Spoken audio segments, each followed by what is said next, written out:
아멘. 할렐루야. 우리 좌우의 분들과 인사하시겠습니다. 사랑하고 축복합니다. 오늘도 주님 앞에 나오신 여러분에게 주님이 예비하신 은혜가 충만하시길 축원합니다. 오늘 말씀 주인공은 다윗인데 구약 성경에서 가장 유명한 인물, 중요한 인물이 다윗입니다. 하나님의 마음에 합한 자다. 하나님 마음에 쏙 드는 자다.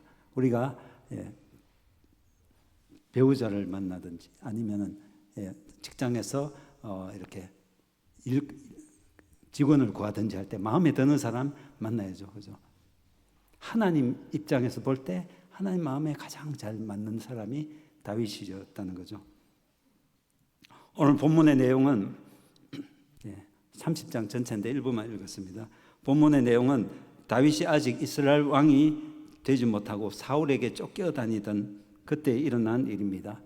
다윗은 사울을 피해서 자기를 따르는 600여 명의 무명의 용사들과 함께 이스라엘의 적국인 블레셋으로 망명해 가서 가드왕 아기스에게 몸을 의탁하고 신세지면서 시글락이라고 하는 성에서 살았습니다. 그런데 어느 날 아기스 왕이 이스라엘과 전쟁을 하겠다고 합니다. 함께 가자고 합니다. 그래서 다윗은 본의 아니게 조국 이스라엘과 전쟁을 하는데 참여하게 되었습니다. 갈 수도 없고 안 갈 수도 없고 그런 난처한 입장이 되었습니다. 그래도 요청을 거절할 수 없어서 일단은 출정을 합니다.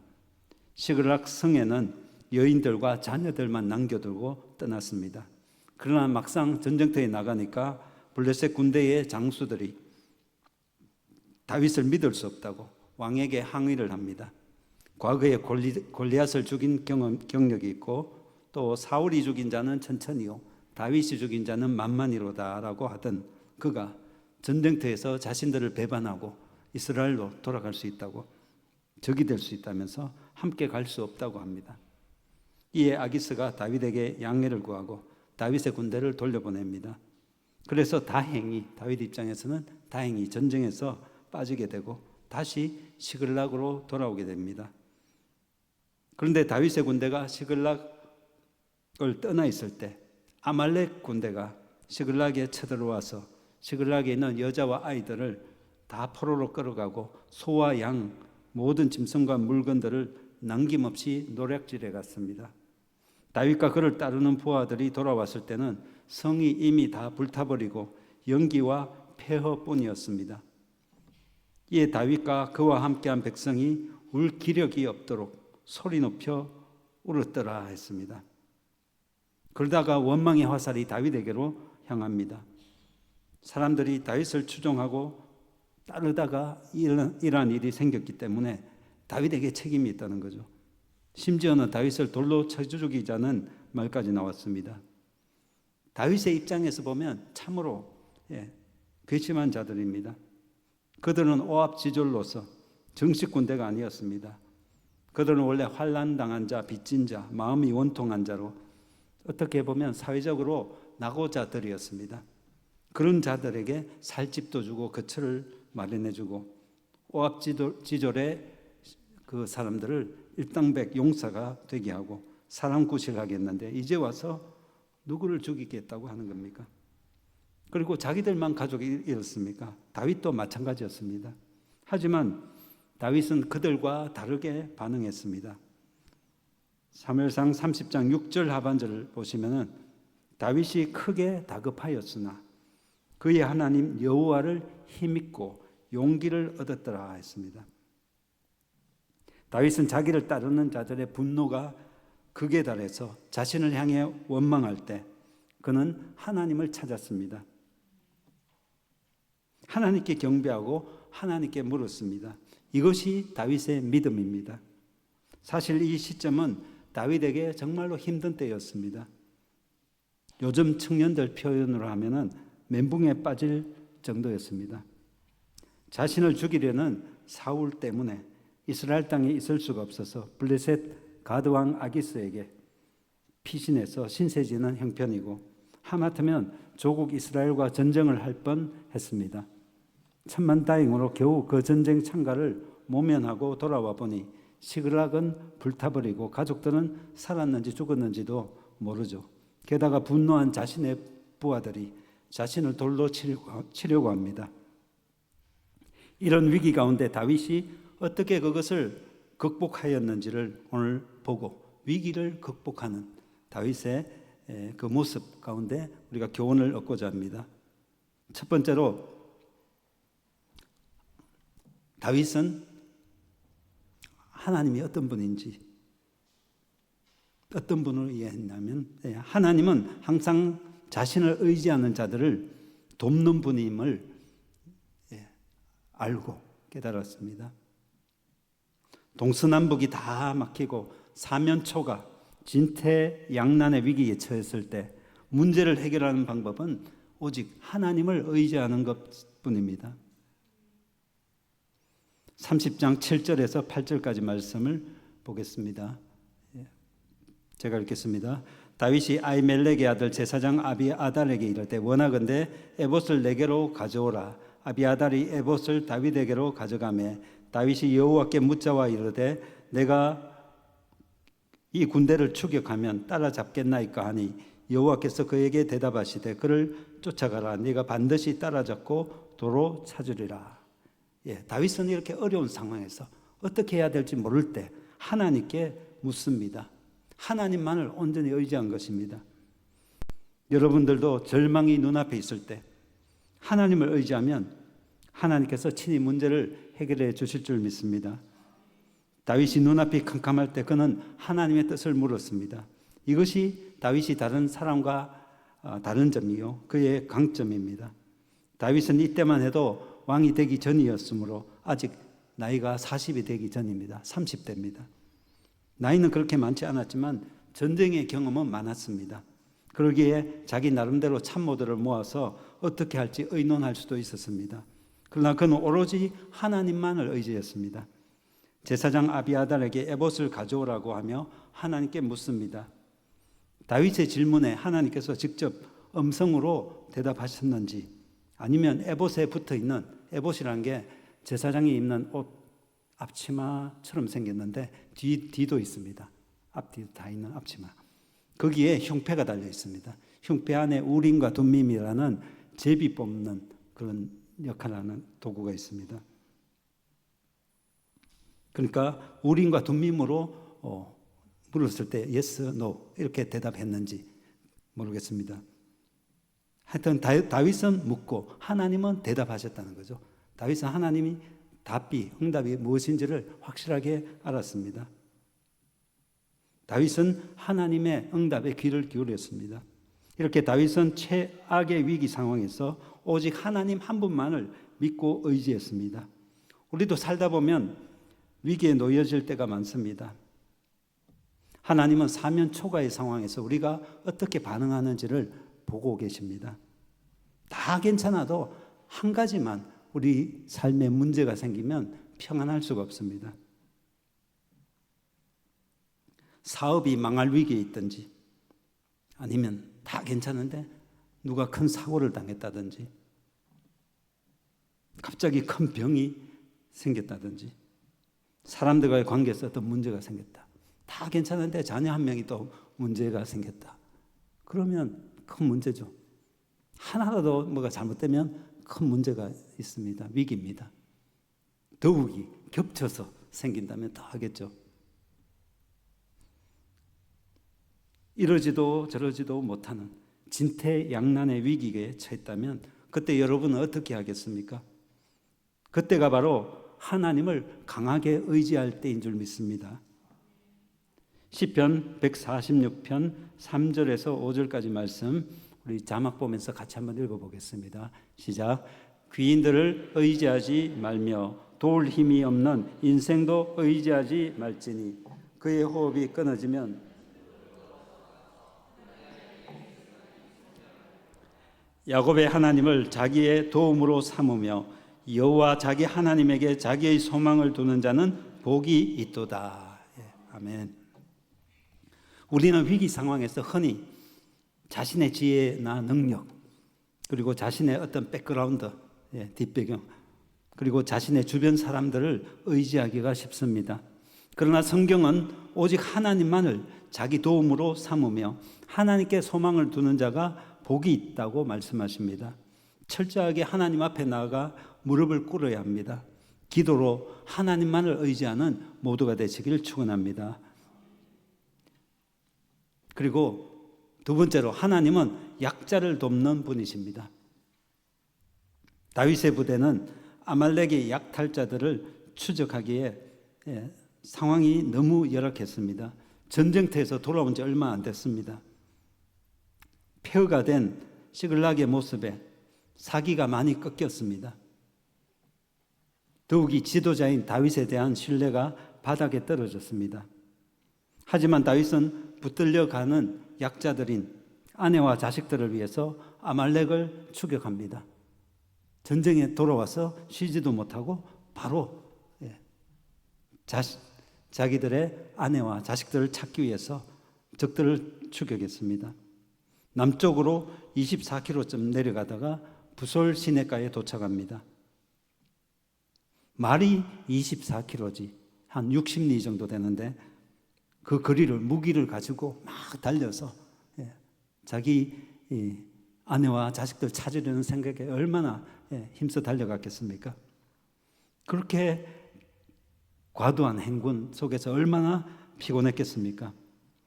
그러니까 그 가운데 3분의 1에 해당되는 한 200명 정도가 완전히 탈진해서 부솔 시내가 앞에서 도착했을 때는 더 이상 가지 못하겠다고 주저앉았습니다. 이 시내를 건너야 하는데 헤엄쳐서 건널 힘도 없고 더 이상 못 가겠다고 탈진해서 주저앉은 것입니다. 여러분, 전쟁에서 숫자는 정말로 중요합니다. 전체 600명도 그리 많은 수가 아닌데 그 중에 200명이나 낙오되어서 더 이상 못 가겠다고 하고 있습니다. 보통 사람 같으면 나무라고 정신 차리라고, 지금 처자식이 잡혀 있는데 가야 되지 않냐고, 정신 차리고 일어나라고 막 다구치겠죠. 그러나 다윗은 200명을 부솔 시내가에 남겨두고 나머지 400명과 함께 부솔 시내를 건너서 아말렉을 쫓습니다. 그러나 아무리 찾아도 아말렉의 흔적이 보이지 않는 것입니다. 그때 길가에 버려진 애굽 소년 하나를 발견합니다. 다윗은 그를 데려다가 그에게 떡도 주고 물도 주고 무화과 뭉치와 금포도 2송이를 주었습니다. 지금 빨리 처자식을 찾아야 되는데, 포로로 잡혀간 자들 찾아야 되는데 마음이 얼마나 다급하겠습니까? 그런데 다윗은 지금 도움이 필요한 어려운 아이를 돕고 있습니다. 이 사랑에 이 소년도 마음이 녹았습니다. 애굽 소년의 마음이 녹아서 그 소년은 원래 아말렉 왕의 종으로 있다가 병이 들자 내버려진 아이였습니다. 아이가 자진하여서 길 안내자가 됩니다. 그래서 결국 마침내 아말렉 군대를 만나서 대성을 거두게 됩니다. 그 약자, 보잘것없는 아이를 그냥 버려두지 않고 아무리 급해도 그 아이를 돌봐주었더니 하나님께서 그 아이를 통해서 놀라운 역사를 이루어 주신 것입니다. 여러분, 우리 주변의 약자, 소외된 자, 그들을 보살피는 것이 우리의 의무인 줄 압니다. 아말렉을 쫓아갈 때 지치고 피곤한 약자 200명을 배려해서 머물게 해주고 그들을 정죄하지 않았습니다. 그리고 아무리 급해도 길가에 쓰러져 죽어가는 아이를 돌봐주었습니다. 가족이 다 잡혀갔는데 한시가 급한데도 부하들이 옆에서 난리치면서 그 버려두지 왜 그러냐고, 지금 빨리 가야 되는데, 그렇게 했지 않겠습니까? 그러나 그 소년 하나에게 시간을 들여서 정성껏 돌봐주는 것, 이것이 다윗의 모습입니다. 아무리 급해도 우리 주변의 약자들, 우리의 도움을 필요로 하는 자들을 돌봐야 하는 것입니다. 그들에게 사랑을 베풀 때 하나님이 놀라운 방법으로 우리의 위기를 해결해 주실 줄 믿습니다. 강도 만난 자를 버리고 간 제사장과 레위인이 아니라 원수관계일지라도 어려움을 당한 그를 돌봐준 사마리아인처럼 선을 베푸는 자가 되어야 할 것입니다. 1만 달란트 빚을 탕감받은 자가 100데나리온 빚진 자기 동료를 용서하지 못하고 긍휼히 여기지 못했기에 주인에게 책망을 받았습니다. 우리 자신만 힘들고 어렵다고 하나님께 도움을 구할 것이 아니라 우리의 도움을 필요로 하는 자에게 우리도 마땅히 선을 베풀어야 한다는 거죠. 그런 자를 하나님께서도 도우십니다. 아말렉 군대조차도 그 병든 소년이 짐이 된다고 버리고 갔는데, 그런데 다윗이 그 소년을 극진히 돌봐준 것입니다. 그 소년은 3일 동안 아무것도 먹지 못하고 마시지도 못했습니다. 그런 아이에게 물과 음식을 주고 목숨을 구해줍니다. 이렇게 선행을 베푸는 다윗을 하나님께서 어찌 돕지 않겠습니까? 잠언 19장 17절에 가난한 자를 불쌍히 여기는 것은 여호와께 구워 드리는 것이니 그의 선행을 그에게 갚아 주시리라 하셨습니다. 우리 주변에 우리가 돌봐야 될 하나님이 붙여주신 약자가 있을 것입니다. 그들을 돌보는 것이 어떻게 보면 시간 낭비 같고 내가 할 일이 아니라 나라에서 알아서 해줘야지 라고 생각하고 무시할 때가 많지 않습니까? 그러나 하나님은 그때 우리의 마음이 어떤가를 보십니다. 되돌려 받을 수 없는 자에게 베푼 친절을 하나님은 귀하게 보십니다. 하나님은 일보다 우리의 마음을 먼저 보십니다. 그 애굽 소년을 통해서 다윗의 마음을 하나님께서 확인하신 것입니다. 지금 마음이 다급하고 여유가 없지만 죽어가는 애굽 소년을 외면하지 않고 돌봐줬더니 그로 인해 결국 자신의 가족을 다 찾게 하는 복을 주셨습니다. 가장 작은 자 하나에게 한 것이 곧 나에게 한 것이라고 주님께서 말씀하셨죠. 그리고 낙오된 200명 부솔 시내가에 남겨두고 400명만 데리고 가서 승리하여서 돌아왔습니다. 그때 남겨뒀던 200명에게도 다윗은 동일하게 얻은 재물을 분배합니다. 다른 사람들은 특히 그 불량한 자들이라고 나오는데 우리하고 안 가고 그냥 있지 않았느냐. 그들에게 그냥 처자식만 돌려주고 물건은 주지 말자고 하지만 다윗은 아니다. 똑같이 해야 된다. 약자를 배려해 준 것입니다.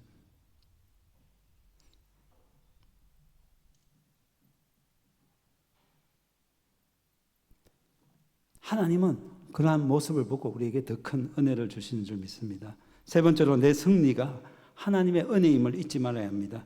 다윗이 승리하고 가족들과 자식들 그리고 빼앗은 물건들을 가지고 돌아옵니다. 그런데 문제가 생겼습니다. 22절에 보시면 다윗과 함께 갔던 자들 가운데 악한 자와 불량배들이 다 이르되 그들이 우리와 함께 가지 아니하였은즉 우리가 도로 찾은 물건을 무엇이든지 그들에게 주지 말고 각자의 처자만 데리고 떠나가게 하라 하는지라.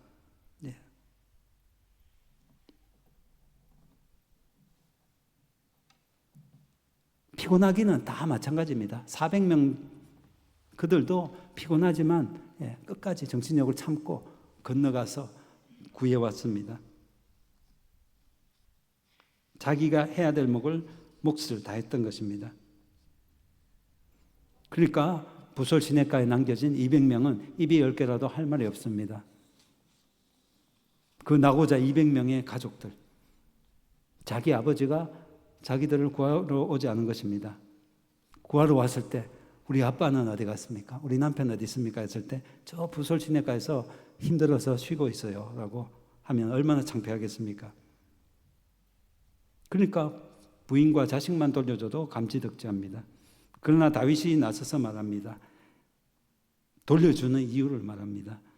23절에서 24절 보십시오. 같이 읽겠습니다. 시작. 다윗이 이르되 나의 형제들아 여호와께서 우리를 보호하시고 우리를 치러 온 그 군대를 우리 손에 넘기셨은즉 그가 우리에게 주신 것은 너희가 이같이 못하리라. 이 일에 누가 너희에게 듣겠느냐. 전쟁에 내려갔던 자의 분깃이나 소유물 곁에 머물렀던 자의 분깃이 동일할지니 같이 분배할 것이니라 하고 다윗의 이 말은 한마디로 우리가 전쟁에서 이기고 모든 것을 되찾아왔지만 이것은 우리의 힘만이 아니라 하나님의 은혜라는 겁니다. 하나님께서 이기게 하시고 되찾게 하셨다. 하나님께 은혜 받은 건데 우리가 뭐 잘났다고 누군 구분하고 주지 않고 그렇게 하겠느냐? 착각해서는 안 된다는 거죠. 우리 힘으로 싸워서 승리한 것처럼 착각해서는 안 된다는 겁니다. 물론 400명이 고생을 했습니다. 죽음을 무릅쓰고 싸웠습니다. 하지만 하나님이 승리하게 하셨고 이 모든 일을 하셨습니다. 하나님이 길잡이가 될 애굽 소년을 만나게 하셨고 하나님이 쉽게 싸워서 그들과 이기게 하셨습니다. 시작도 마무리도 하나님이 도와주셔서 다 잘 된 것입니다. 그렇습니다. 내가 받은 승리, 내가 이룬 업적들, 내가 한 것이 아니라 하나님이 도우셔서 되어진 것임을 잊지 말아야 할 것입니다. 종종 내가 이만큼 했다고 내 공로를 알아주길 바랍니다. 누가 알아주지 않으면 섭섭해하고 그러기가 쉽습니다. 물론 수고한 자들의 수고를 우리가 알아줘야 합니다. 하지만 내가 스스로 이것을 주장해서는 안 된다는 거죠. 내가 한 것이 아니라 하나님이 하셨습니다. 사도 바울도 그런 고백을 했습니다. 내가 모든 다른 사도들보다 더 많이 수고했지만 내가 한 것이 아니요 오직 나와 함께 하신 하나님의 은혜로다 라고 고백했습니다. 하나님이 승리하게 하셨고 하나님 도와주셨습니다. 이것이 다윗의 고백입니다.